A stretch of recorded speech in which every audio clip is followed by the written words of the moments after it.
Sorry. I was like, whoa, no, not me. Okay, we've gone live now. Okay, so welcome again, everyone. My name is Monique. I am the office manager here at Housing Code Answers. I'm going to share the link if you would like to follow along with the presentation, where you can view the slides as we go. Today, we are going to have a presentation on New York City Housing Connect. It will be presented by Anna Ramirez. She is the Marketing Outreach Coordinator with HPD. The presentation will cover how to register for NYC Housing Connect, submit applications, what to expect once you apply, and other important information. Please make sure your microphones remain muted during this presentation. It will last about 2 hours and there won't be a break. The last 30 minutes will be dedicated to audience questions. You can begin to put your questions in the chat, but please keep them general. We cannot answer any personal questions or anything case specific. If you do need assistance with your personal case or have personal questions, you can contact our hotline. The phone number will be in the chat, but it is 212-962-4795. And with that, we will go ahead and turn it over to Anna. Well, thank you. Thank you so much, Monique. So hi, my name is Anna. I'm here with my coworker, Anthony, and we are just going to give you a small little presentation. It's not big, but I hope that it's very informative and interesting for you and to any family members that you want to share. So let's just begin. So this is New York City Affordable Housing Lottery. We are two agencies. One is HPD, as you know, and the other one is our sister HTC. We both work at the same thing, but we actually have different projects on our sites. So we are going to speak about what is the affordable housing, how can I find the affordable housing lotteries, how to prepare and apply to housing lotteries, getting to know the system Housing Connect, account registration and setup, after you apply, what to expect, and resources and contact information. Here, I'm gonna move this. Okay. And so where can I find affordable housing? Affordable housing could be found in New York City Housing Connect website, in the newspaper, in the HPD website, in the HDC website, housing ambassadors, and community board and elected officials. So housing ambassadors are key elements for those that actually have issues on doing their own accounts, or they're not really computer savvy. We have housing ambassadors that can help you, guide you, be one-on-one with you. So there are 40 plus community-based organizations in 60 locations. There are 19 languages, 5 boroughs, and they also help people with disability. You can also find their information just going by to HPD website, but if you wanted to go directly to their website, you can just go to www.nyc.gov/housing-ambassadors. And you will get all the information, depends on which borough you live. So how can you, one second, this, oh.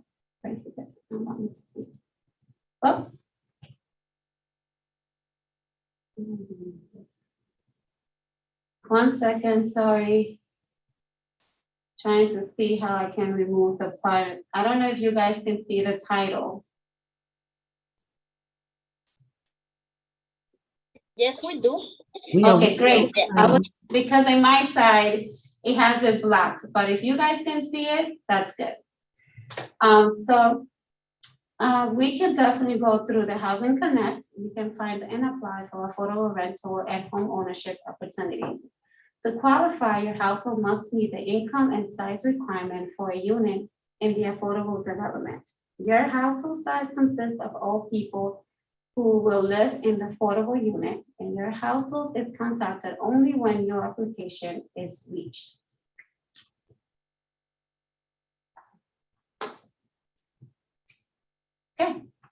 So what do you need to apply through Housing Connect, or what is considered income? So you will need your W-2, the gross income from your W-2. If you are self-employed, you will need the 1099, that is considered the net income after you deduct the business expenses.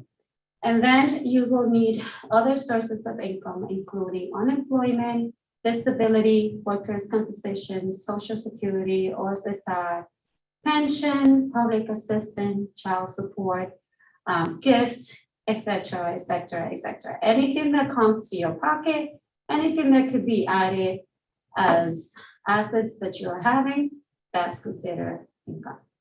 So you can also guide more information, the applicant income guide, which is in our HPD website, and you can gather that by just going to our website, and in the subject, you can just write applicant income guide, and this little booklet will appear.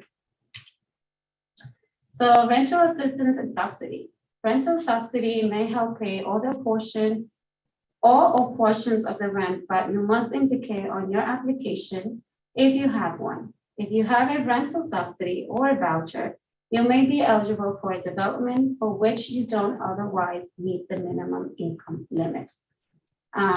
Therefore, you can have a Section 8, a CDFEX, a HASA, ELA, variant voucher, any voucher that you are getting from the city or the state, which it has to be from here for you to be able to use it. We will discuss that. We will show you as well where you're going to add this information when we go to the portal, the Housing Connect portal, and you can definitely see where it needs to be included. Just keep in mind that SNAP benefits and rental vouchers are now sources of income. So we have two sides. We have the rental and we have the home ownership. As you know, Housing Connect 1, which is the base, didn't have this option. Now that you are able to apply through Housing Connect 2, you have the option that you can apply to both. So what would you need? You're going to need the rental stabilized units. You can't own a home within the 100 miles radius of New York City. Your credit score is not a determinant during the eligibility review process, and that's all for the rentals. For the home ownership, you can apply for condo co-ops, homes, but you have to be a first-time home buyer only. You cannot have a house already, because then you will be disqualified.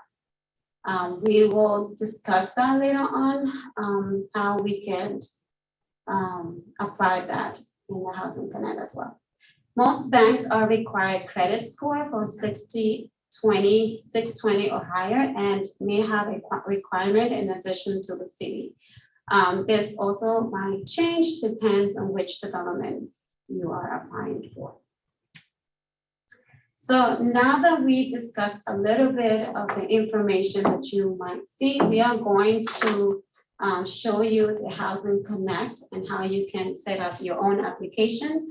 Through going through this, you're going to learn how to register, how to set up your profile, review an advertisement, how to edit a profile, and apply online versus paper application. So I'm going to stop sharing so I can share the other one.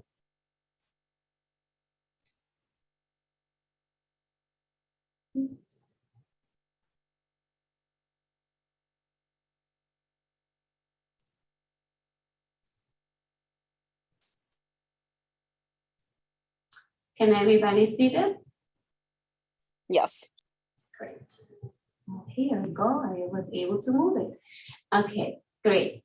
So this is the page that you will see. This is the Housing Connect portal, sorry, that it's gonna say to you, welcome to New York City Housing Connect. New York City Housing Connect is your portal to find and apply to affordable rental and home ownership opportunities across the 5 boroughs in New York City. So when you see this background, you know exactly that you are on the right page. So just by opening this page, you will see that it says, how does Housing Connect works? It gives you a preview of the same explanation that I'm going to go step by step later on. So it's going to ask you for complete your profile. It's going to tell you how to apply the lottery, how to select a lottery, and how you become eligible or ineligible for a lottery, and in the end, how can you sign and complete or purchase a home. So find the right lottery for you. This tool right here, without you even creating an account, it's very useful. Why do I say that? Well, the reason why is because if you want to apply, let's say for a household of 3, and you are making, let's say, $60,000, and you want to know what you're being applied for, it takes you directly to the buildings that we have available that are in your budget. So all these buildings, 17 buildings, are actually on your budget of $60,000, which you don't even create an account, but it's already telling you, hey, if you apply, these are the ones that you should apply because this fall on the budget that you have. And when I say budget, I'm referring to your income. So let's go back. So wonderful tool. Here it explains to you the how many there is in each borough. So in the Bronx, we have 5 rentals and 1 sale. In Brooklyn, we have 19 and 1 sale. In Manhattan, we have 3 rentals and 0 sales. In Queens, we have 7 and 1 sale. And in Staten Island, we have any. These are little stories of people already that moved into a unit. Very important here is that it will give you an explanation and a little background of how you can start your application, and also gives you answers for the most frequent asked questions. And the tool that I just discussed prior, the Housing Ambassador, if you clicked in here, it takes you straight to the Housing Ambassador page, and you can come here and choose the borough that you wanted. And then if, for example, you don't speak English, you can choose the language, let's say Spanish, and then you press search, and it gives you all the places that speak Spanish. And you choose the one that's closer to you, the one that zip code is closer to you, or the one that you are just interested in going. All right, so now that you already have a view of the page, let's just log in. So you, before you even logged in, we're gonna register. So I hope it doesn't blur a lot in this image, but in the first one, for registration, it asks you for your username, a password, and then it asks you to retype the password. I just want to emphasize, the username is not your email. Make sure that you write that down, write your password down, so you know exactly what you use, so you don't call us or send us an email saying, I don't know, I can't get in, I'm having problem, I don't understand what's the issue. Well, most of the issues is because you're using your email as your username, which is wrong. Then it asks you to provide your primary email address, which is gonna add it here. Then it's gonna say, can you please provide me additional information, which you're gonna choose which one you prefer. Is it cell phone or alternate email? I suggest, and that's just me, that you use an alternate email. Why? We always changing phones, our phones get lost, our database get damaged, and then we have to change the phone. If you use your cell phone number, you are not going to be able to log back into Housing Connect. because the link that it's going to be sent, it's going to be sent to your cell phone. And if you don't have the same number, you're not going to be able to get in. So lastly, it's going to say one last thing. Have you read and agreed to the policy that Housing Connect has in terms and regulations? And you're going to say yes, and you're going to click there.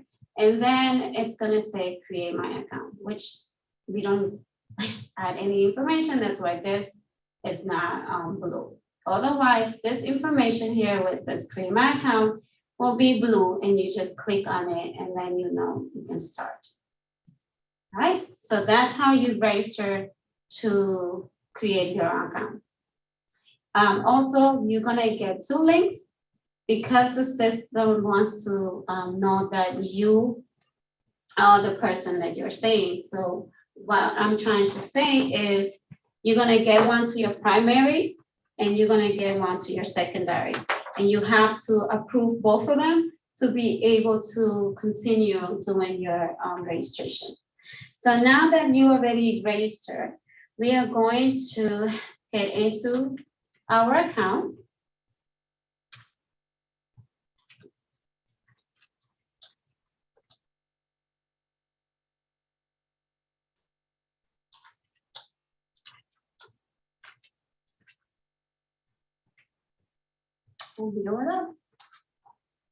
And now that we are here, my name is Gloria. So just kidding.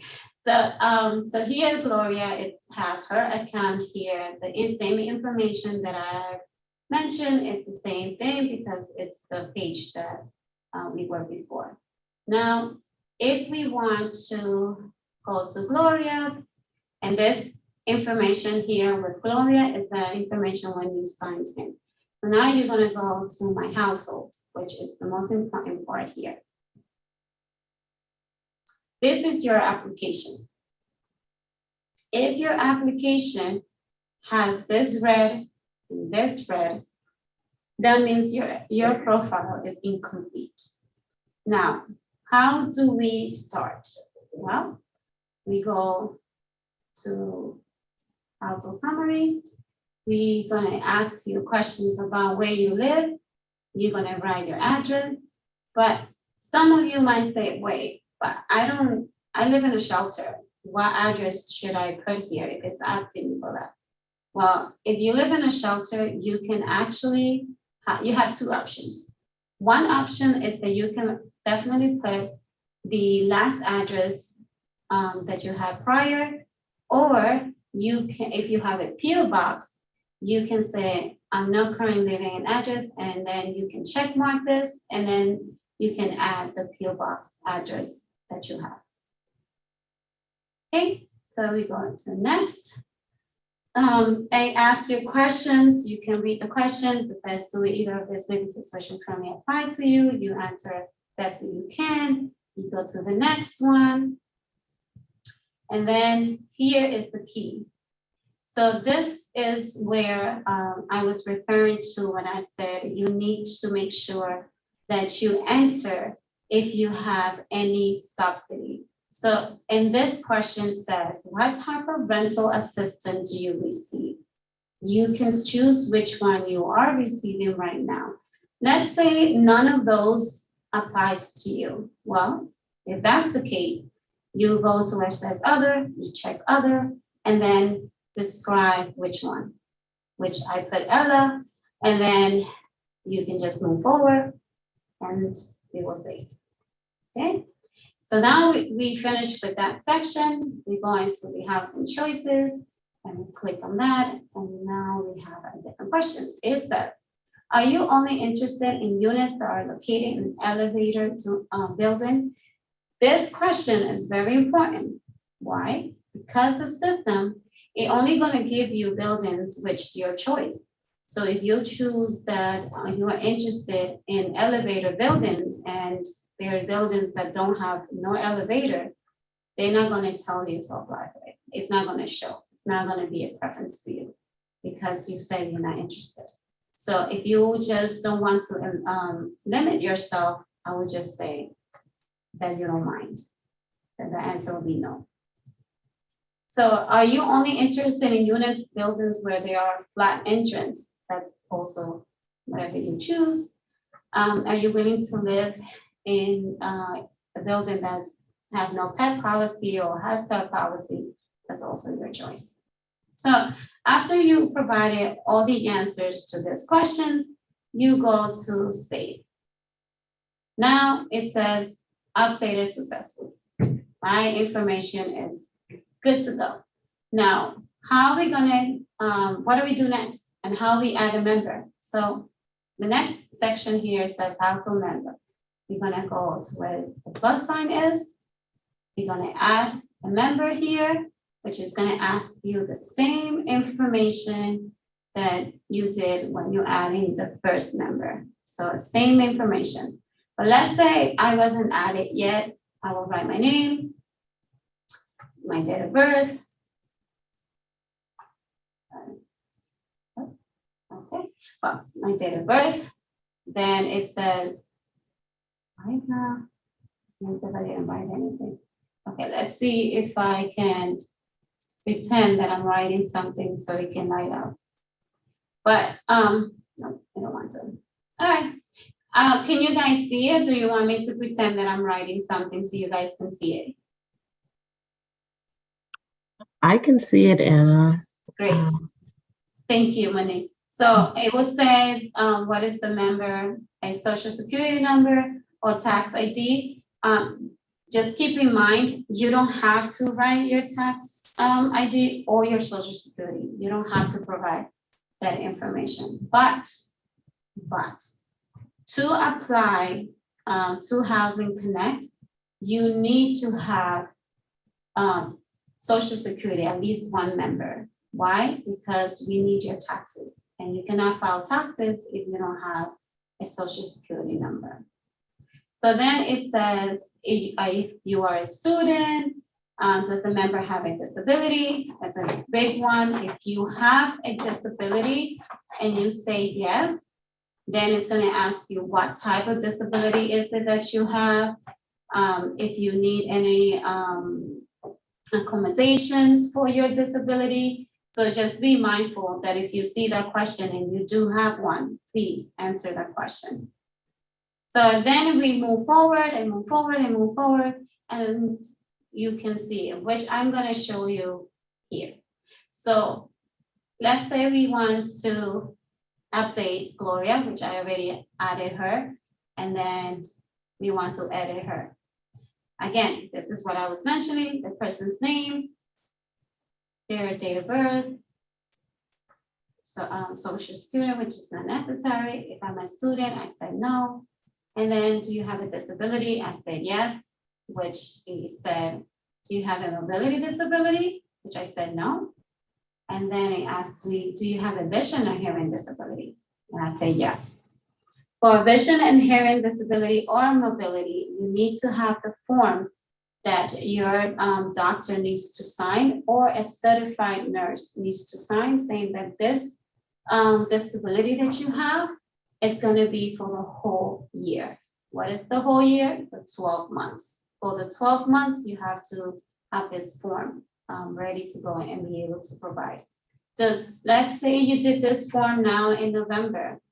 Does that mean that if I get called in February, I need another form? No, because you got it in November, the 12 months have not passed. So you can still use the same form. Do you need an extra bedroom? He asked me. I said, no. Have you ever served the United States Armed Forces? No. Choose if you want to provide your ethnicity and how you identify yourself. I really don't care how people think I am. I know that I'm a girl and I leave it such it is. So I said female. My pronouns, and then, okay, great, we finished. We move into the next step, which I am going to see if I can move this out of here so you can see. Okay, so this is the first part that we did, which is the personal. Now we go into the second part where it says income. So we're going to save the first part.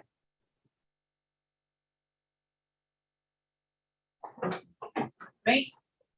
And now we're gonna go back and we're gonna choose income. And this is very important. Why is it important? It's important because if you don't show us the income, you're not gonna be able to qualify for any, unless you said that you do have a voucher. So if you said that you have a voucher, that doesn't apply to you. But let's say you don't, and you want to add, and you said, well, you know, Anna, I don't know how to add my income into the system. What should I do? Well, you can come to where it says add. You can just say you are an employer. You have an employer. You want to add what you are getting. You call here. You write the person's name. Who do you working for?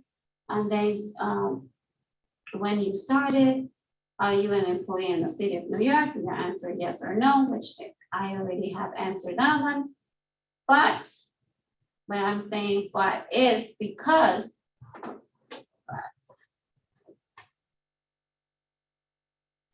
let me show you why I'm saying but. It's very interesting. So let's say we already answered all these questions here. But when you get to here, you'll be like, wait, I don't know why it's asking me this question. I don't know why I have to put this information that you're adding here coming from your W-2.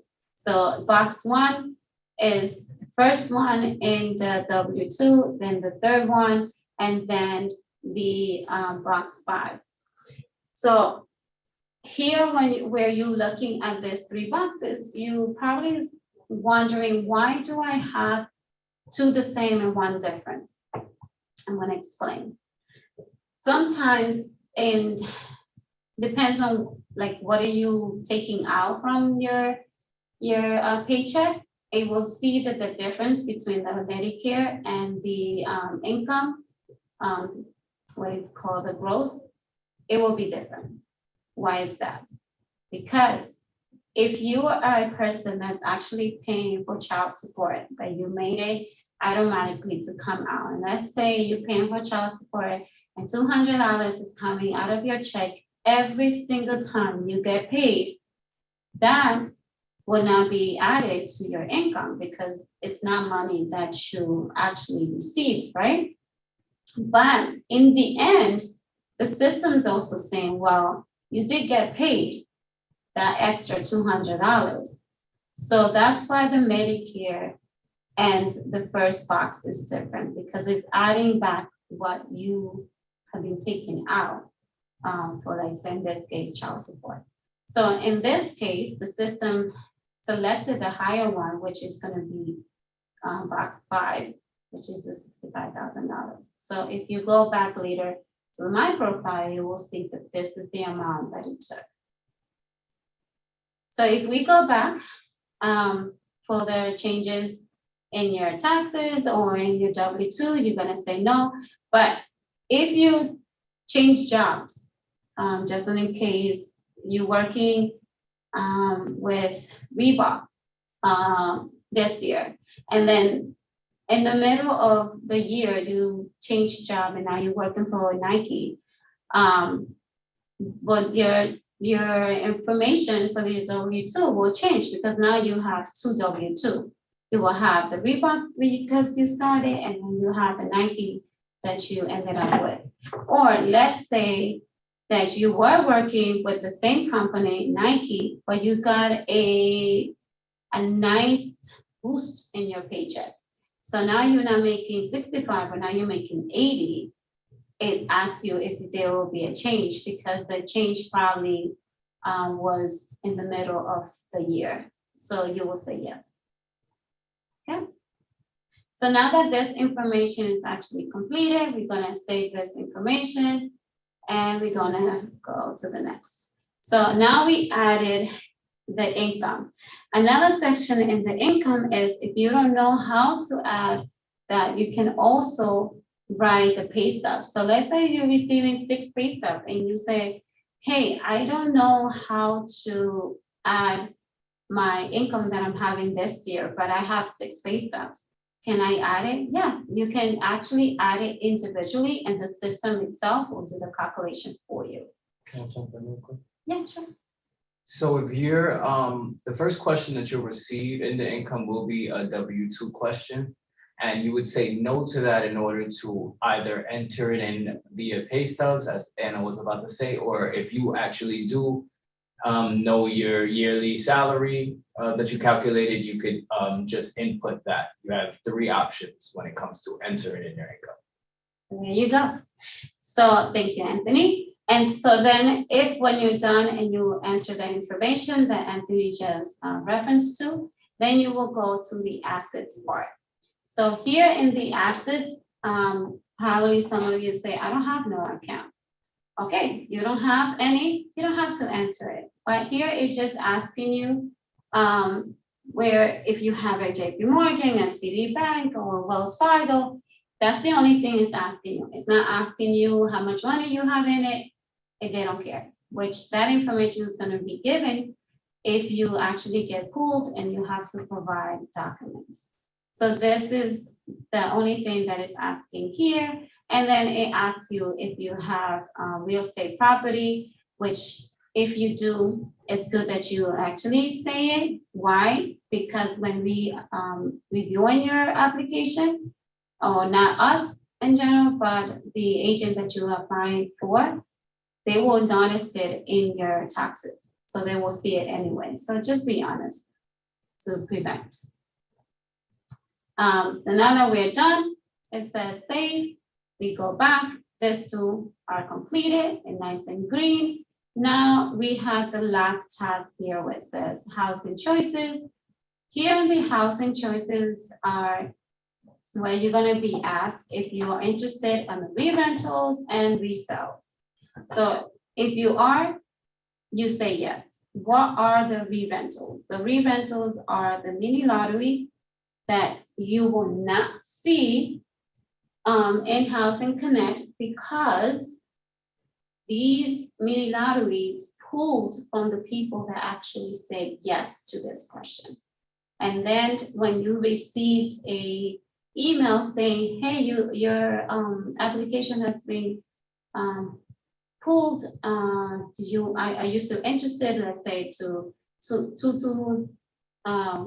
Wells Fargo? And you say, yeah, but maybe you might say, oh, I don't remember applying for that.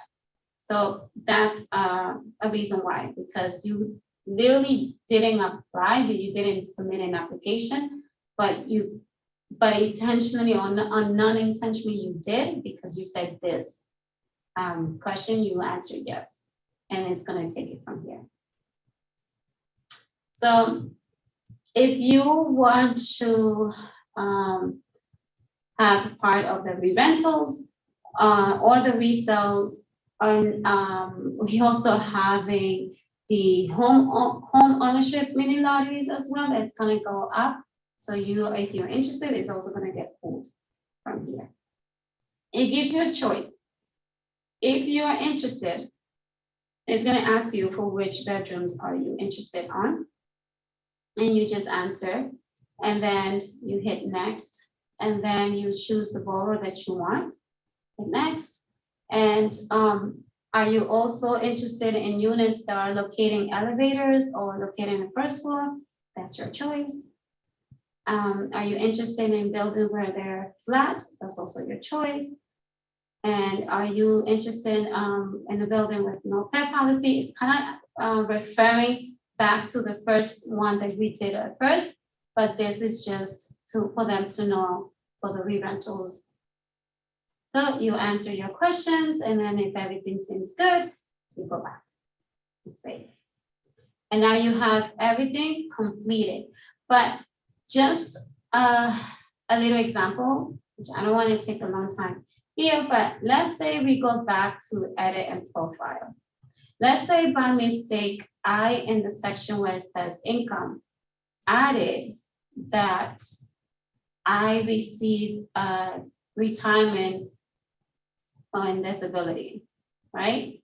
But instead of entering Let's say I'm receiving annuity, and I put next, and I say I receive this once a month, and I say yes, but I didn't enter anything here. And I just go back and I save it, and I go back. I didn't do it, hold on, let's do it again. What I wanted to show you is that if you don't complete this part where it says income, it's gonna give you a section, it's gonna say that your file is incomplete because there's no money there. Maybe if I refresh it, will get me to that. Let's see.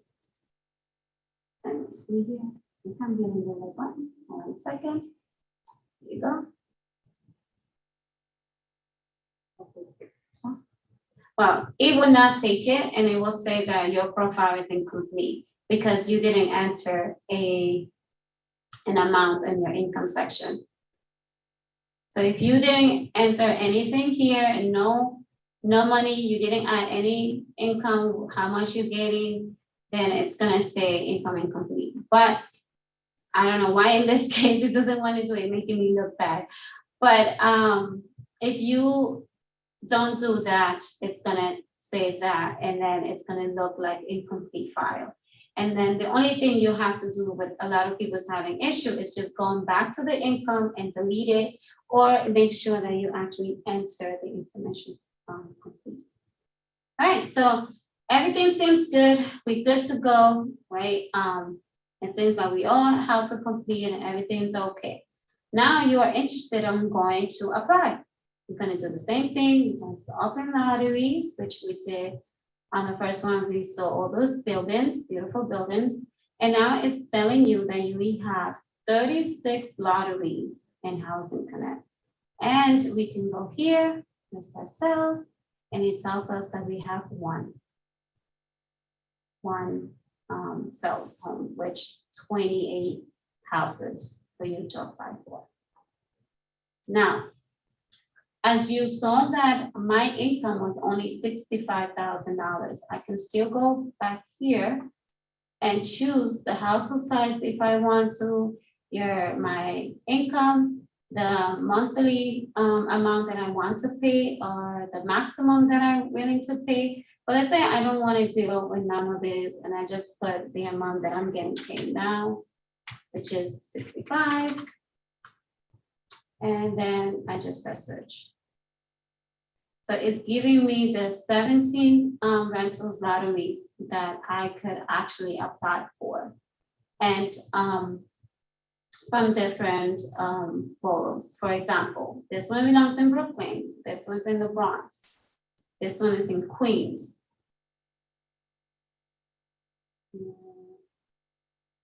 And this one is in New York. So it's actually, Brooklyn. I got thrown off because it says New York. But this one is also in Brooklyn. So basically, you have all of this, and now you say, oh, okay, that's nice. Let's see which one I'm gonna apply for. Well, let's take the one that has the most. This building, especially 64 Norfolk, is a senior housing, which Anthony has a lot of experience in the senior housing lotteries. So if you guys have a lot of questions, you can definitely help. So in this case, it provides you the information here when the lottery is going to end. It tells you that it still have 32 more days for the deadline, which is December 5th. And it's telling you what project, the name of the project is 64 Norfolk Senior Housing, and it's telling you the address and where it's located. If I clicked here, it takes me to a page in Google and it shows me directly where it is. It also tells me that the income range that I'm supposed to have for this particular building, which is $25,372 to $84,000. And now it's also telling me how many people can actually live per unit. So 1 to 3. And it gives me pictures if I want to know how does it look. Here it gives you details of the building. It gives you the amenities. That means what the building actually have. Some of these amenities can also have fees, which you have to pay attention for the building. And it also tells you what the tenants are actually responsible for. In this case, it says tenants are responsible for electric, including electric stove, meaning that you would have to pay for electricity in your household. Everything is going to be electricity. It also gives me the CB, which it says that this building has a community board in Manhattan of 3, community board 3. And then it tells me here that this is a building for a 16-year-old person. Does that mean that if you're not 62, you cannot apply? No, it does not mean that. It means that you have to have someone living in your household that at least is 62 years old. If he's older, fine, but at least 62 and up. It also tells you what program is given to this particular building to be built. And then it gives you a percentage of units that are set aside for this particular building. I think this building has 86 units, so 86, you multiply that by 5 and by 2. And then 50% means half of those units will be for community board 3 that we mentioned at the top. And then 62 plus, it will be the people that will be living in this particular building. So if a person is 62 plus and it's also a mobility, it's okay. They don't, this person can fit those options here, which says percentage for set aside for. This also tells you that there's 5% for people that works for the city. If you already registered and you have your account, you don't even have to look down here. If you're interested, you can just apply right there where it says apply now. This is important, and this is information that you're gonna need for any particular building that you apply for.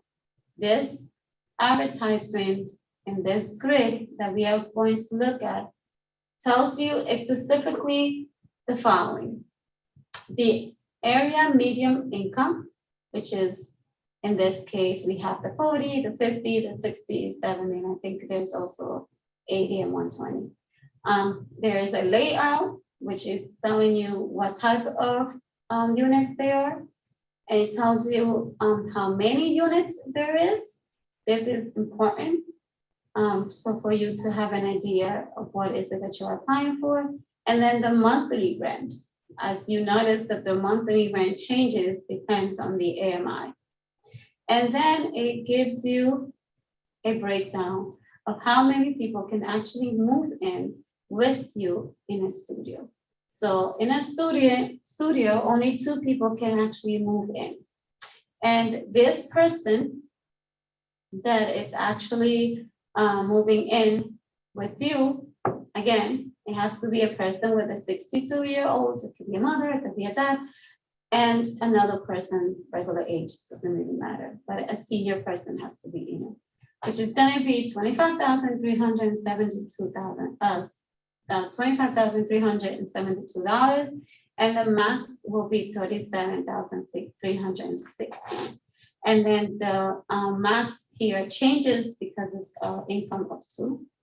And if we go down to the 70%, there's only 9 units, but the income range and the rent amount changes. As you notice now, it's not 654, but 1,126. Why? Because this person actually making a little bit more money than the person is making 40%. And so the amount here changes to the minimum is 41, and then the maximum 65,000. Here as well, the maximum changes here up to 74. If you keep going down, you will see the differences in the scenarios. So let's say we are interested in applying in a 1-bedroom. Again, I'm going to show you a scenario for a 1-bedroom at 50%. It Same thing here, for a 1-bedroom, a 3-person household can live in 1 unit. So if you are applying and you are 3, your income will be a minimum of 40,320 if you are 50%. And then the max will be 60. And then if you are applying for a 1-bedroom at the 70%, your income is, you can pay 70%. Your income is ranged, and you pay 1,460, sorry about that. And then let's say you are doing it again, 3%, your household max cannot go over 84,070. And this is how you study your studio, not studio, sorry. You study the advertisement and the grid for any development that you're interested in. Sure. One.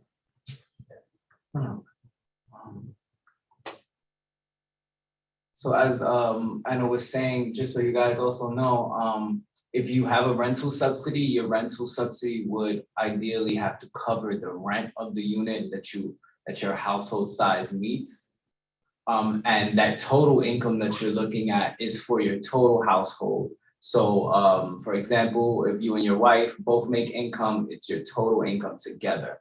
So you can be over income or under income depending on what that total household number is. It wouldn't be just one person in the household that's being scanned for that. Yes. So here again, it gives you the map, and it also gives you the address where you can press it here, and it takes you directly where the building will be located, and it tells you which transit will be close to you, and the schools and subway and the train stations and the police station, the parks and hospital close to the area. And here are the beautiful pictures of the building.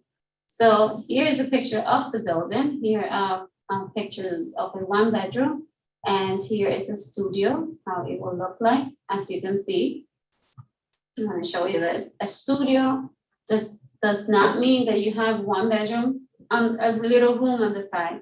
It's everything together. Kitchen, no living room. Just the living room is your bedroom, which is shown here. And then if you are interested in seeing the kitchen and the bathroom and etc., you can see here, which is beautiful to see. At least you have an idea on what you get into. So that's basically how this information goes by and how you can find your the eligibility for your gross income as family household size income. So as we're done with that, is we go now to the dashboard. Let's say you applied for a few, and now you want to know where are you standing at, or what is your status of the ones that you have applied already. This is it. So how many of you can actually tell me how many buildings I actually applied for?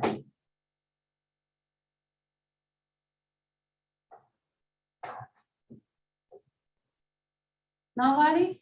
7. Yes, that's correct. 7. So 7, we already have applied, and 7 says action required. Sometimes you might see that you have 10 here and maybe 5 in action required. That means you applied to 15. Pending means that you already applied.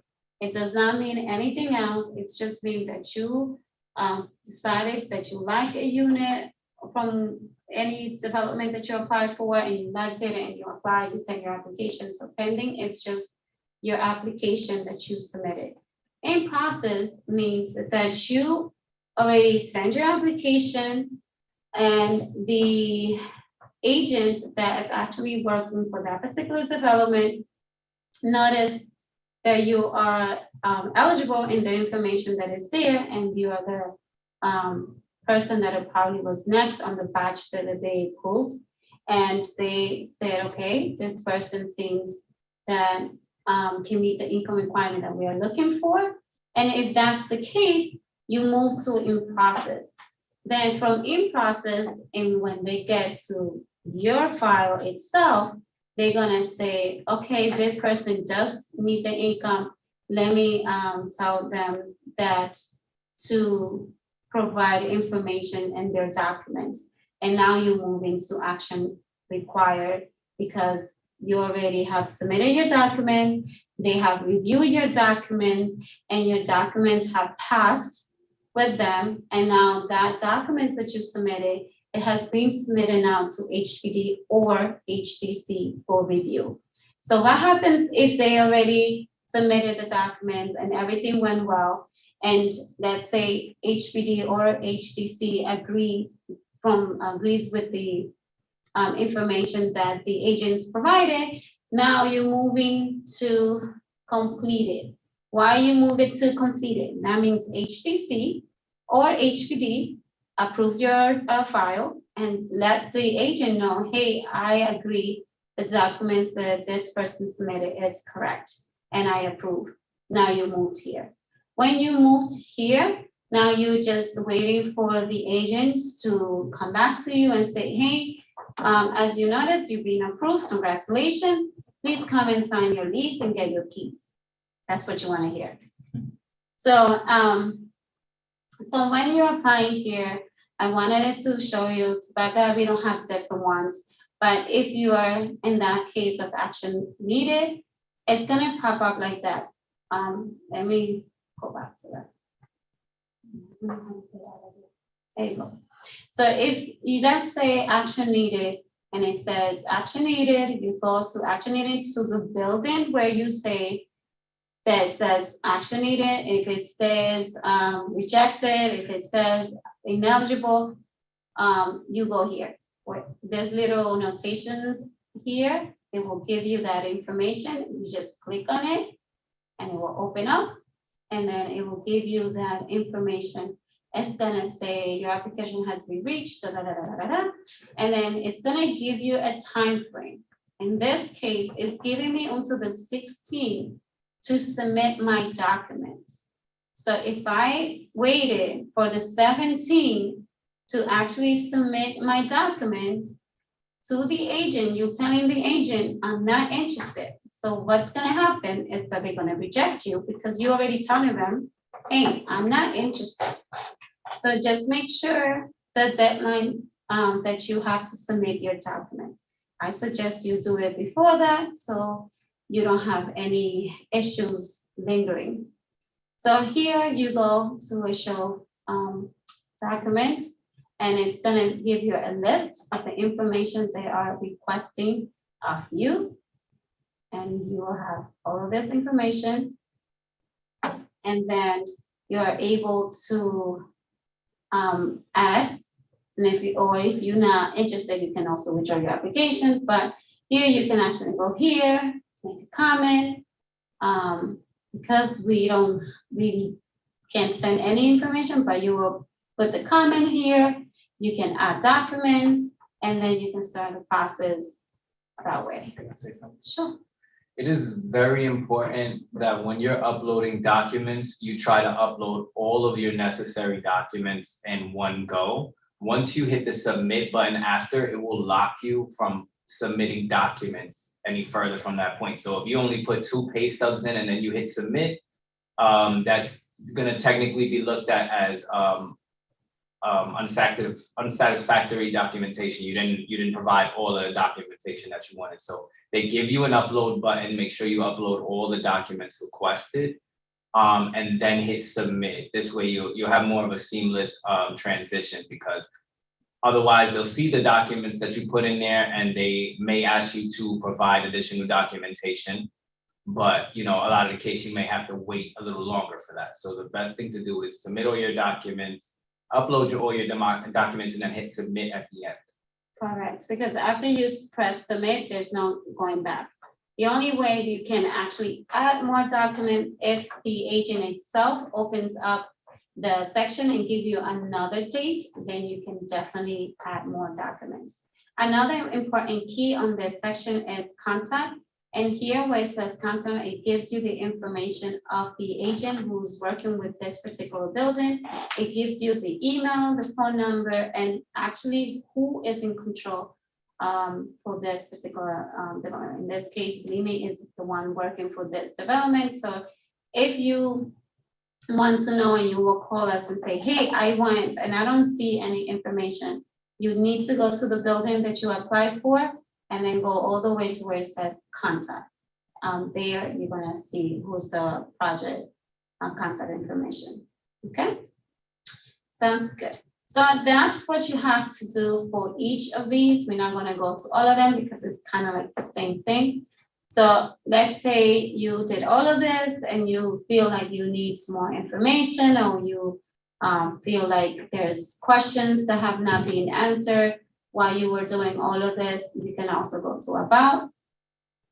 There's a lot of different questions here that you might have, and it will help you by giving you some information. Here it tells you a little bit about there is a 1/3 percentage of your income that's going to be directly to pay rent.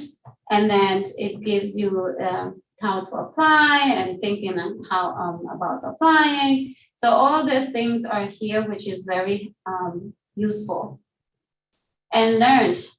A lot of people, like I said in the beginning, when you guys probably wasn't here, but I say a lot of people are very visual learning. So if you want to look at videos to learn how to do the process and to upload your documents when you have to upload them, or how to set up your account, or how to register, all these questions are here. But the most important about questions answers, because the video will answer your questions, is that there's also transcripts.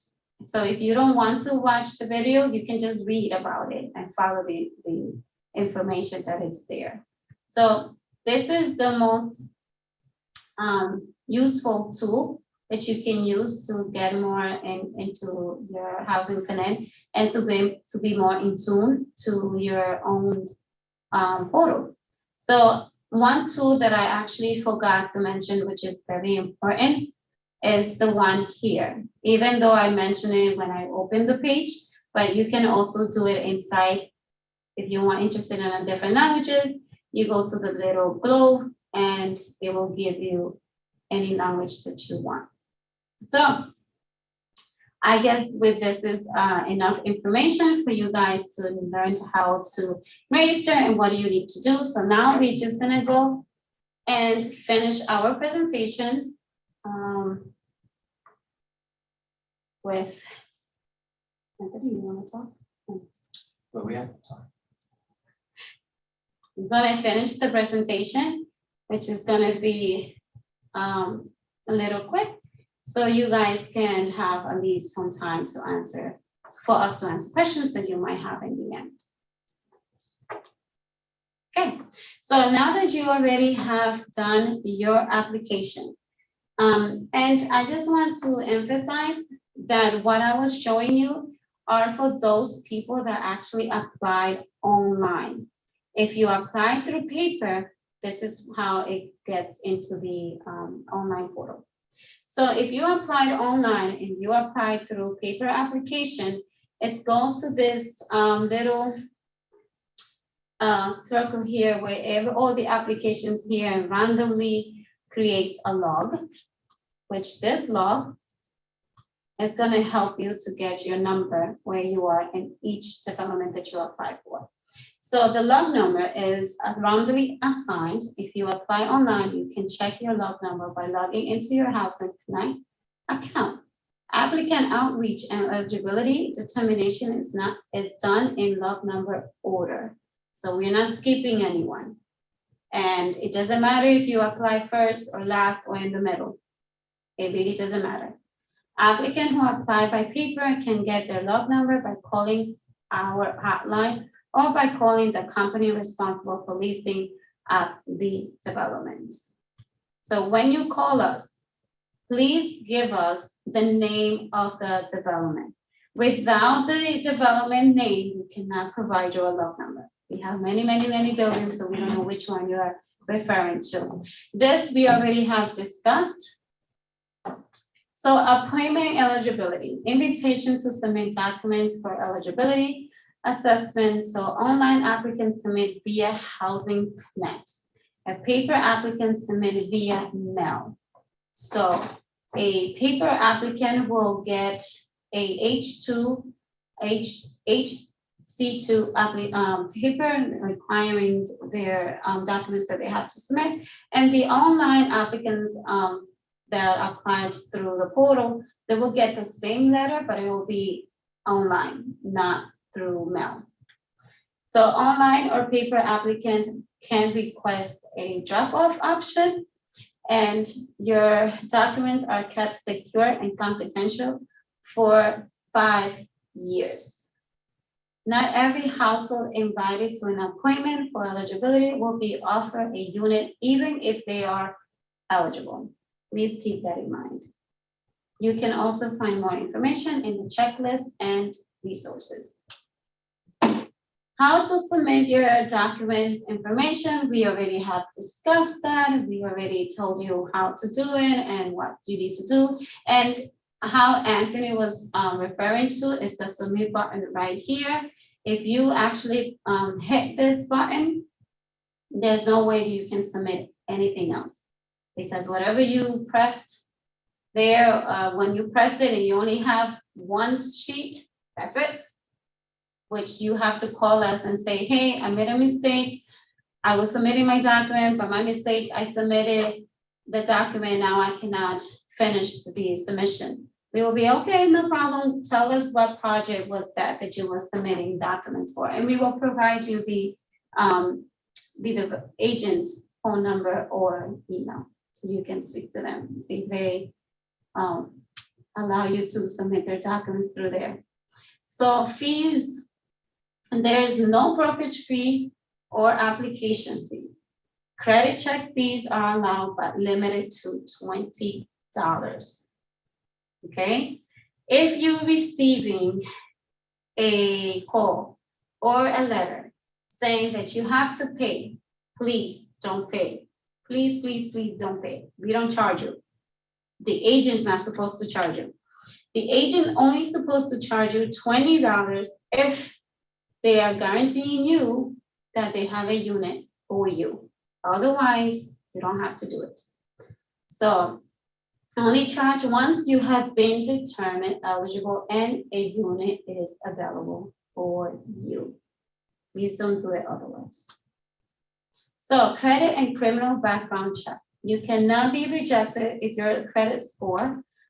Proof of positive rental history can be substituted for a credit check. So if you have a 12-month credit registry from your, like you're paying monthly your rent, you can print it out, or you can ask your landlord to give you a printout that proves that you've been paying your monthly rent. Or if you're paying by check, you can print it from your bank account that shows that you'll be paying your rent monthly. That could also be given, and you don't have to pay for the $20. You can you can be rejected for a bankruptcy within the last 12 months and open the delinquency totaling $5,000, but it could be excluded and medical or student debt over 120 days due. If you want more information on how to fix your credit or how you can fix your credit, you can definitely go to our website, HPD website, and we have information there on what you can do to fix your credit. So possible reason for rejection. Under the minimum income without subsidy, over maximum income. So the minimum income, when Anthony was referring to, is, let's say as my case, $65,000. But I am fine to a building which it says $64,999. Well, I can't because I'm under. I'm not under, sorry, I'm higher. I'm 65, and the thing, it says 64,999. So I am over for $1. But if the over maximum income, if I am applying for a building and I make $100,000 and the building maximum is 80,000, I'm 20,000 higher than what it's requiring, so I'm over. So that's the situation that's going on. So you have to pay attention to that. You have to make sure that that income bracket falls, your income bracket falls directly to the advertisement income bracket that we spoke about. So household size is too small or too large for a unit available. As I show you in the grid, if I am applying to a studio, no more than 2 people can move in with me, right? So it's me and Anthony, that's it. But if I am applying to a 2-unit, a 2-bedroom unit, and the 2-bedroom unit can be 2 people, maximum 5, but it's just me, I don't qualify because it's just me. That means I only qualify for a studio and a 1-bedroom, not for a 2, because my household size is less than. So incomplete application, over asset limit, own property within 100 miles of New York City, and credit and criminal backgrounds. Also, a lot of the credit depends if you are doing home ownership. It might change, depends on which development you are doing. So, appealing and rejection. If you are going to send an appeal, you have 2 weeks to send that appeal. As how you saw us discussing about the action required, that's exactly what it's gonna say in that little presentation that I did. In that corner, it's gonna say rejected. You're gonna open it up, you're gonna see the reason why it was rejected, and you're going to provide the information if you have any. If you decide that you agree to the determination that the system of, because of the information you have provided, the system with the agency say you don't qualify, then you don't have to go through all this issue. You don't have to go through all this appeal because you agree that you don't qualify. Which I didn't mention when we were showing it, is that the system would tell you if you are applying to something that does not meet your income requirement, the system is going to ask you, are you sure? It seems to me that you don't meet the income requirement for this development. Are you sure you want to apply? So it's already notifying you that you don't. Okay? So let's say you're making the appeal, you have 2 weeks to make the appeal, and then you, depends on the determination that you received from the agent, you can get approval or be rejected once again. And if you get rejected once again, then you send an appeal, or not an appeal, excuse me, and a complaint to HPD or HDC, and then a determination is going to be given, and then determination is going to be given to the agent that is working for that particular building. When appealing, it is very important to have your reasoning and documentation to provide as well. You have to consider it as if you're attempting to reinstate your application based on what they discovered looking at your application in the beginning. So it could be a case where they calculate your income wrong based off your pay stub, and you have an argument that it's that it is higher or lower, or if it's in the window, then you would have to appeal with additional information such as pay stubs. Mm-hmm. What's another example?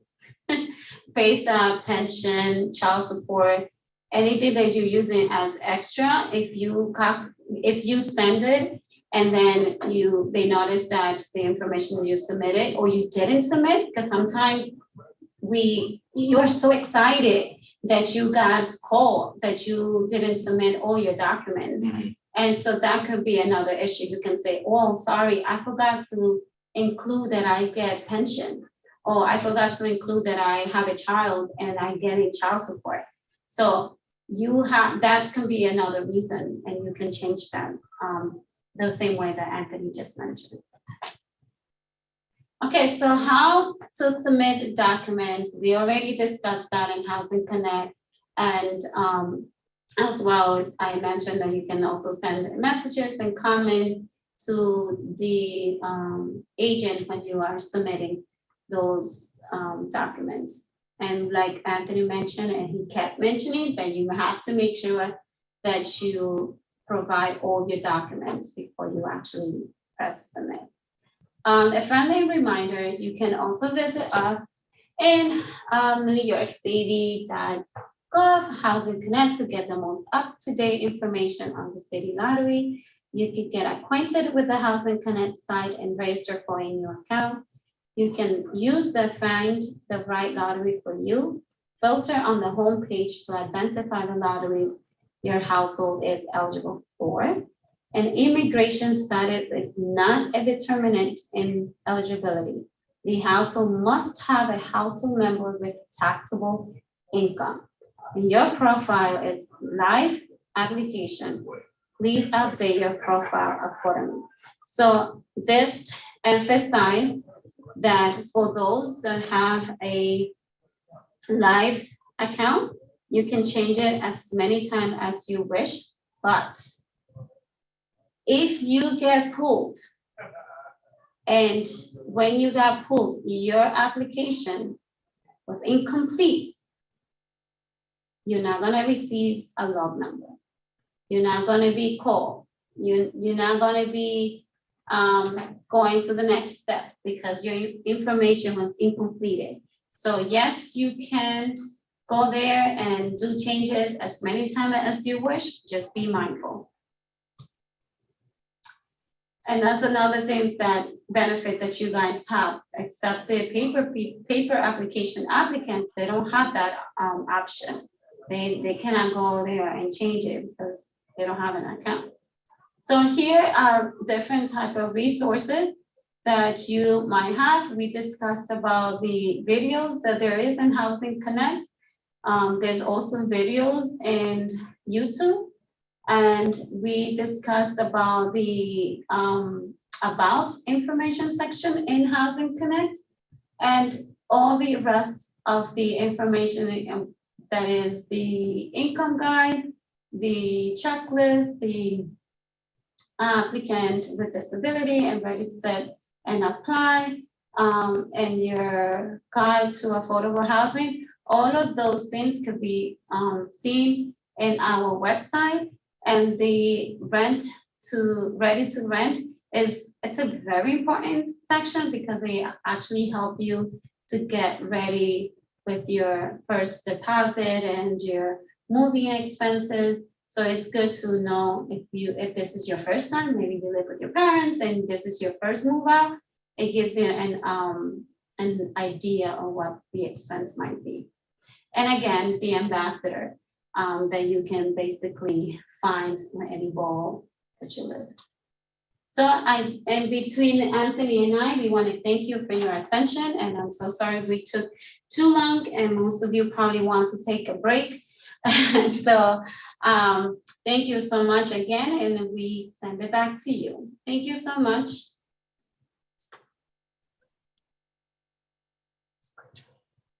That was amazing, and thank you so much for that awesome presentation. Are we gonna, I know Anthony joined us unexpectedly, so are we going to, I have the questions collected from the chat. Do we want to go over those now? Oh yes, Anthony's ready to answer some questions. I've been answering them the whole time. He said you've been answering some already, so Awesome. you can just go ahead. Okay, so I'll just go through them. If you've already answered, just let me know. So the first one was, what information does the log number tell you? And are higher or lower log numbers better? So the best thing to really have is a low log number. The higher the log number, the less of a chance they'll actually reach you, considering the amount of units that are available in a building. Some units have 3 units they want to lease up, but have 10,000 people apply. And then some buildings have 60 units or 100 units that they can offer. So your log number really applies to the kind of project you want to kind of gauge it. Like, oh, if my log number is 2,000 and this is a building with 3 units, can I truly expect that they will go through 2,000 people and not find who they need before they can get to me? So the best thing you want is a low log number, and those are the projects that you want to pay attention to. Low log numbers, those are the ones you want to focus on. Anything where you see something in the 10,000s or above, the likelihood is very low. Got it. Thank you. The next question, I believe, was answered. Someone asked what sale means, and I did see you go over that. That's for homeowners, correct? If you're looking to purchase. Home ownership, co-ops, condos, and houses. We don't put them up as often as rentals on the project, but you can qualify for them if you're a first-time home buyer. Great. And meet the criteria. Okay. Next question is the income calculated by the prior year's taxes or the current year's income? It depends. If you're self-employment, they're going to consider the past 2 years. If you earn regular employment, then they'll only check the most recent year to check it against what you make in your pay stubs or on your employment verification letter.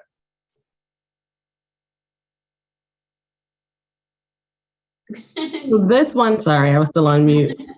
So this one, let me just summarize it. Someone has a constituent they're assisting, and they're having trouble logging in with their username, and they're sure it's correct. So where do you direct folks to go who are having trouble logging in technical issues? If you have trouble logging in, we do recommend you give us a call so we can attempt to troubleshoot it with you. Sometimes there's issues that you really just can't get past on your own.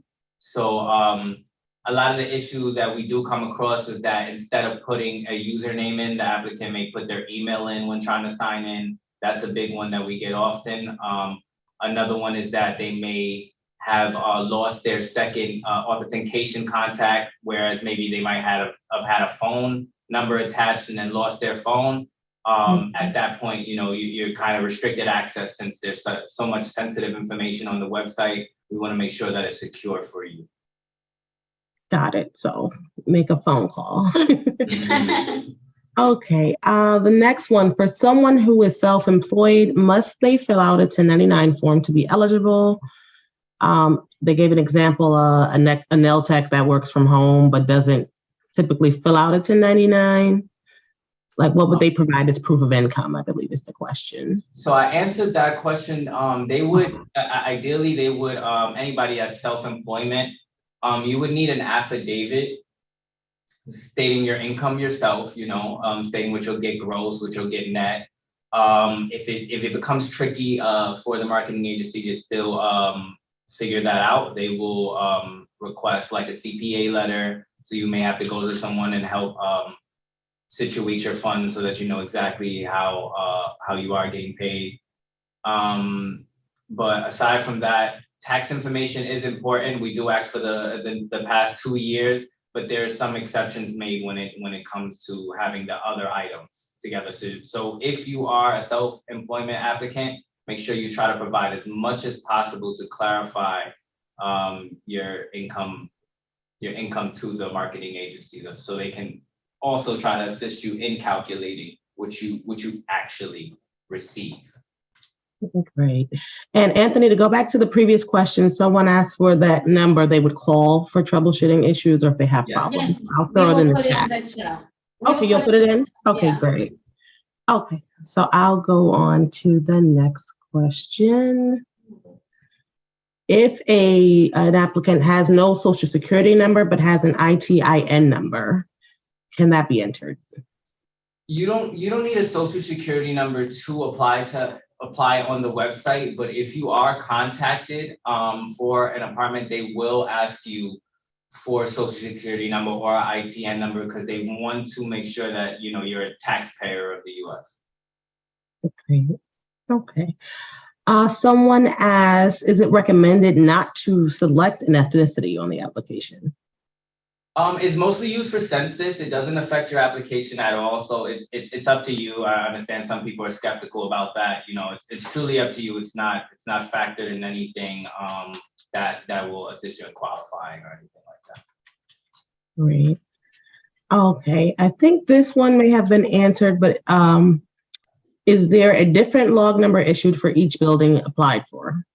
Yes, every lottery is its own individual lottery. I tell people this all the time. So you may not be getting luck on the really pretty one that you like, but or the one in your borough and not the next borough. But the best thing to do, and the people that find housing the quickest in this program are people that apply to anything they income qualify for in the boroughs that they like, because you increase your chances. It's like putting your eggs in multiple baskets.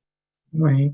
I agree with that, Anthony. I always tell folks, don't be too picky because you're limiting yourself, right? And at the end of the day, if you do get contacted for a building you're not interested, you won't be penalized if you decide not to go through with it. Every lottery is its own, so it's not like one lottery will say, oh, he didn't want to go forward with us, so let's not accept him there.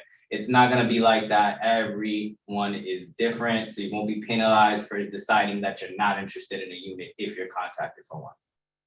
Great.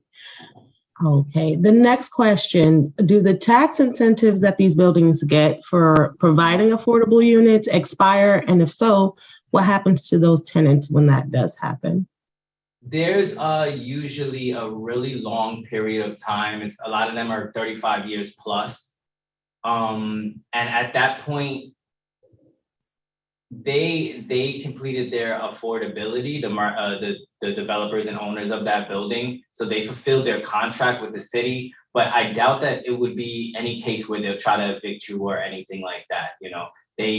I'm not sure, because it's very rare that we haven't all worked for the city for 35 years plus, but ideally, I don't think it'll have any recourse. These developers want, to get paid. So they're going to keep you in that unit. They're not going to try to move you out after those 35 years. You got the unit according to that affordability, and they're happy taking whoever they take because it keeps their money in their pocket too. Right. Okay. Someone asked, is the ban against blacklisting monitored and enforced? And I'm going to suggest that you call our hotline for that one because that's more of a housing court matter. So our hotline number will be in the chat for that. The next question, they asked if you all could specify more on the criminal background disqualifications. Like, does it depend on the type of crime and how long ago it was and things like that? It will depend on the type of crime and how long ago it is, but we are now adhering to the HUD rules when it comes to that. We used to give developers their own criteria to place in, but now we follow the HUD. That's another question I would recommend calling us or getting the email for, so we could try to clarify for the projects you're interested in. Okay, great. It depends on the project that you are applying for. Mm-hmm. They have the different guidelines, which they have to follow the HUD anyways, but Mm-hmm. they have their own restrictions. So you need to know which development you're applying for and what are their restrictions for that. Got it. Next question. Someone asked, can you apply if you reside outside of the 5 borough? You can apply, but you are considered low priority. So you're contacted after anyone who applied in New York is contacted. So the likelihood, to be honest with you, the likelihood of you being contacted from outside of the state is at the lowest because so many people apply that are actually living in the state. Got it. That makes sense. Okay, we have a new one in the chat. What type of regulatory status does the tenant have to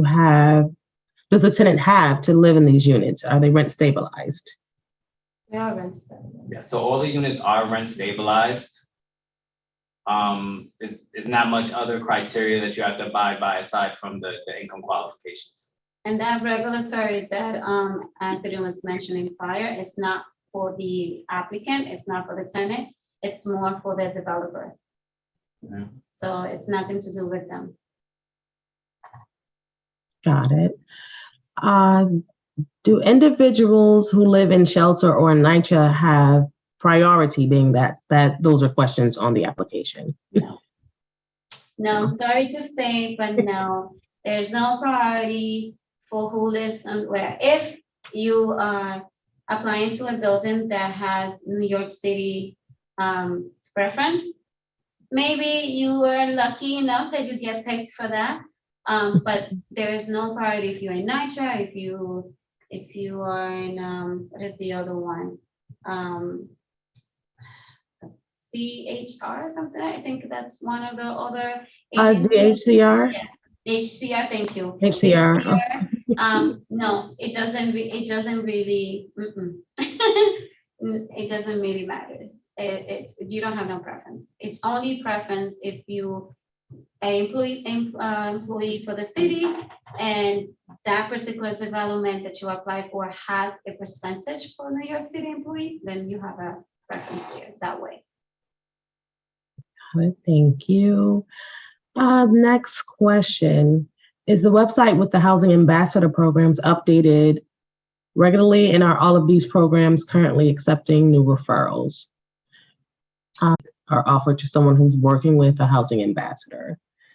Housing ambassadors are like community organizations that can advise about other housing that doesn't have to do with Housing Connect. Really, the way we use them is that if you contact us or if you use the website, we can provide a location that you could visit. You'll speak with the people that work there, and they can assist you with the website in person. Correct. That's mostly what we use them for. But when you're there, if you do visit one, we would urge you all the time to ask them any additional questions you can about other housing opportunities, because they may have their own information that, doesn't apply to the lotteries. Correct. And another thing I want to add from Anthony is that these ambassadors that you're going for, they already have taken our marketing training. So they know what we are expecting. They know what are we looking for from a tenant, what are required from us, what is required from the agent that is working for those developments. So they have an idea of what is it that is necessary. So it's not like you go in there and they are blank. No, they have information, informative information, because they already have taken our maybe the LIHTC, maybe they have taken our LIHTC classes, or the fair housing training that we do, and the marketing training. So they have to have these skills to be able to help. Got it. Okay, next question. Can more than one person in the household do separate applications, or should it just be one application per household?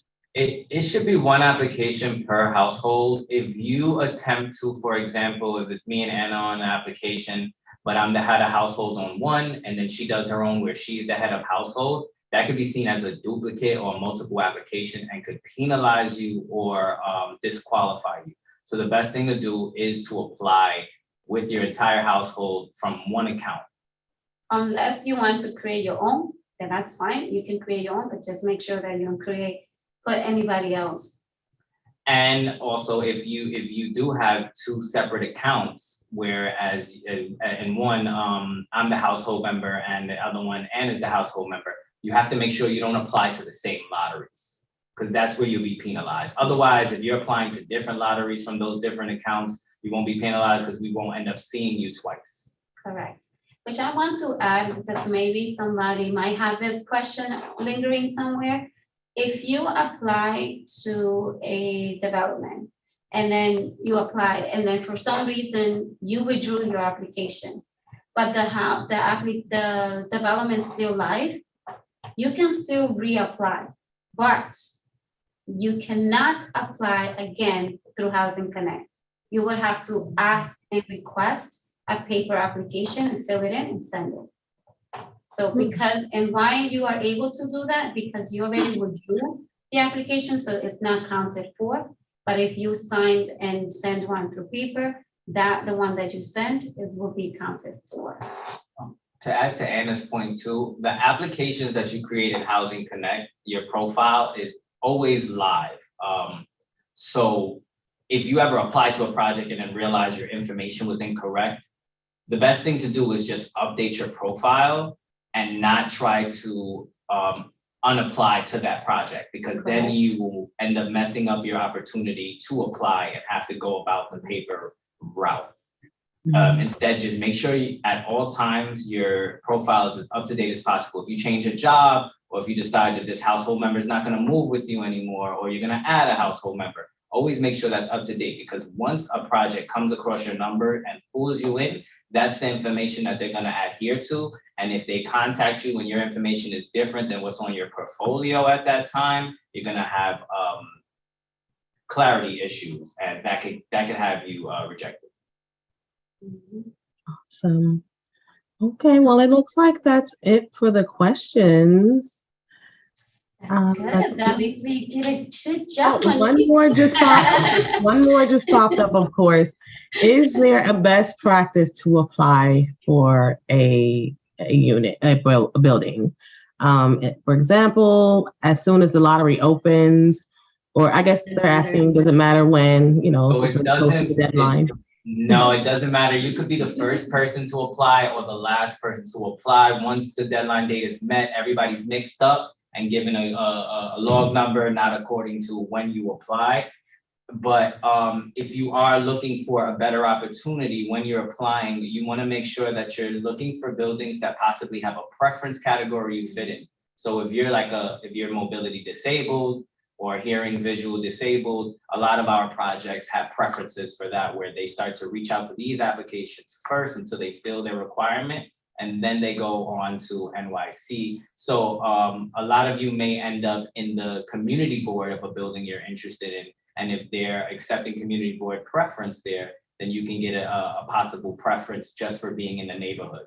Or another preference we go by is municipal employee. So if you are in work for the city, you get paid by the city, you can possibly get a preference on a project if it states it. And all projects will state the percentage of preferences and set-asides they provide. I want to add to Anthony, a lot of people that work for the city, they think that because they work for the city, they qualify, which is that's not the case. So and not every city employee, it's actually in that bracket considered a city employee, because a lot of people probably work for the train station, thinks that that's the city. No, that's state. So you have to make sure that you actually go online, do your little research and find out if your job is actually considered a city employee, a city employer, agency. Because why? Because you are actually wasting time, you're getting upset, and then you say, you guys aren't giving me the preference because Well, we just did our research and we find out that your job title or your employer, it's not part of ours. It's not part of the city list. So it's out there. It's not hidden. You can do it. You guys can just go to our website and just find it and make sure that you're part of it, because then you will be pulled and for that category that Anthony just mentioned. Okay, and there was just one more clarifying question that I missed. Someone had asked, is it outside of the state you get lower priority or outside of the city? But I kind of think that's the same thing. It's the 5 boroughs, yeah? There's 5 boroughs. So you can apply on the 5 boroughs, which is Bronx, New York. When I say New York, it's Manhattan, sorry. Manhattan, Queens, Brooklyn, and Staten Island. Those are the 5 boroughs. If you live in Connecticut, no. If you live in New Jersey, no. Why? Because they're not part of the 5. So if you live, let's say, a lot of people say, well, I live in Yonkers. Yonkers is Bronx. It could be, but it's not. Westchester. Yeah, it could be, because I know that people get upset because they'll be like, wait, but I live in Yonkers. Yeah, I know, but it's not New York. Yeah, we give preference to the people in the 5 boroughs, ideally, because they live here, and we want New Yorkers to stay in New York, of course.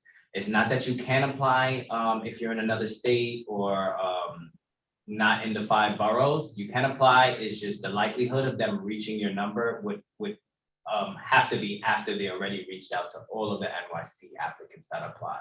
So it's not like we haven't seen it get to that point where we do reach out to them, but it's very unlikely because we have so many people in need of housing in New York.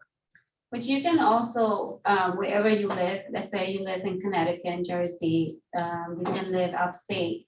There's other agency doing in your area that can probably help you or give grant. So do just, do your research where you live, because they do give some grant. I know Jersey have their own way of doing their like affordable housing. So just find out where you live, what are they giving you?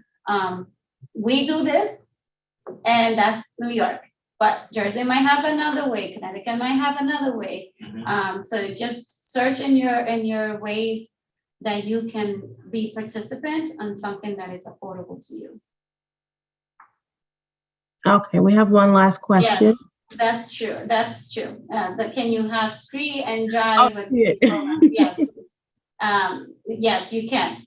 And you can just have, again, where I said what type of subsidy you have when I was showing you in Housing Connect, you can say if those are not there, you can press other, check mark other, write it down. Another thing I wanted to mention that I don't know if I mentioned it prior, subsidy are different. There's subsidy that has voucher amount, and there's also subsidy that says household size. So don't get confused. If you are applying for a unit, which the maximum is $3,000, go ahead. That means that voucher is waiting to pay $3,000 for that unit. But there's other vouchers that say the limit of the person living there will be 3 people. You cannot go and apply to something that has a 4. You cannot say, well, I'm moving in, my nephew's moving in with me, but your voucher is only saying 3 people. Can't do that. That's right there. You're trying to enhance your ability to move to a bigger unit, which is going to be disqualification for you, even though you have a voucher. Okay, awesome. Okay, well, that concludes the question portion. Oh, I see one more. Well, I answered it privately, but it was about the out-of-state thing again. So if one person lives in New York within the 5 boroughs and someone moving in with them lives outside of the state, will that affect the priority? And I said, not if the New Yorker is applying, because they're the one who are selected. Is that accurate? The head of household. As long as they're the head of household, it should be fine. But another point I wanted to jump on that, that's the only reason I brought it back, sorry, is that you want to make sure that you can prove interdependence. I was gonna say that. If the person that you intend to move in with you from another state is not a immediate family member, you would have to prove interdependency, which would be maybe like a joint bank account. It could be that person paid a bill at this location, at this New York location. You have to show that there's some kind of interdependency with it. Which that could be anything that has both of you. Both of your names on it. Yeah. So like even a phone bill, yeah. A phone bill, Connecticut bill, an account like Anthony said. It could even be health insurance if you guys are together. So it's very, very important. I was like, oh my God, I didn't say that, but she brought it up, so that's good. Teamwork. Yeah, teamwork makes the dream work. So it's a pleasure for both of us to be here, to be invited by you. Thank you so much. And if anybody has last minute questions, go ahead before Monique says goodbye. Yes, pop them in. And while we wait on that, I'm just going to say thank you both again for that awesome presentation. We so appreciate your time. I also want to add that we here at Housing Court Answers offer several workshops like this throughout the year. So please check out our website, and we have a newsletter you can register to, so you'll be alerted when we have these. And I look forward to working with you again. If anyone has any personal questions about a case, housing court matter, feel free to call our hotline. That number will be in the chat one last time, but it is 212-962-4795. And we are available Monday through Friday, 9 a.m. to 5 p.m. So I'm just gonna share our information in the end. So if anybody wants to write it down, you can go ahead and write it down. which I was trying to copy and paste it, but it didn't want me to. So, so there you go. Let's go to the last page. There you go. Why does that? I don't know why it's doing that. Let's see. Too fast. Yeah. Okay, sorry about that, guys. I was trying to do it as fast as I can, but it kicked me out. There you go. So there's our information. I did put the phone number for us. We can provide any questions that you have. Anyone, could be Anthony, myself, or anybody that works for marketing can answer your questions or your concerns. And you can also send us email. That's our email right there. If you have something that you didn't want to discuss here, that's fine. Well, thank you again, Anna. Thank you again, Anthony. Thank you, Nipa, my colleague who did the tech end, all the back end stuff. And I look forward to your next presentation. I'm sure we'll schedule another one, Anna. And everyone, thank you for joining us and enjoy the rest of your afternoon. Thank you, All everyone. right, thank you, everyone. Thank Thanks again, you. Monique. Bye, everyone. Bye-bye. We had. So last question for you, Monique. We had like 88 people. I'm trying, how do I see that? The attendance. Yeah. Please Yeah. let us know when you, So what I'll do is I'll finalize your stuff. Yeah. I'll send you the again. exact number. I'll shoot you a text. Okay, but thank you so much. Thank you I appreciate so much. Nice to Take meet care. you both. Take care. Bye-bye. Bye-bye.